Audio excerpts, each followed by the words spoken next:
Aka, kuyovingiz Sobir akam yaxshimilar? O'sha ko'rnamak nisbatan ikkinchi marta tilingga olma.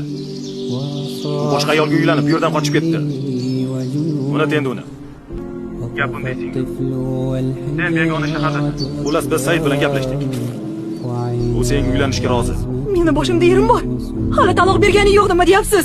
Bo'lishi mumkin emas. Erim aytdim-ku senga unut uni dedi. Umuman xayolingdan chiqarib tashla. Bu endi senga nomahram. Said yaxshi yigit. U biz qayt kunimizcha senga g'amxo'rlik qiladi. Gaplarim tushunarlimi? Mana bu sizning yangi pasportingiz. nimaga kerak? Meni pasportim bor-ku axir. Sizning pasportingiz bilan chetga chiqib bo'lmaydi. Bo'lmasa u yerdan qaytgandan keyin savol ko'payadi. Selam. Men bilan qolsa bo'ladimi? Yoshing nechida? 14da. Kap-katta yigit bo'lib qolsan-ku. Bu erkaklar bilan turadi. Qani, ichkariga kiring.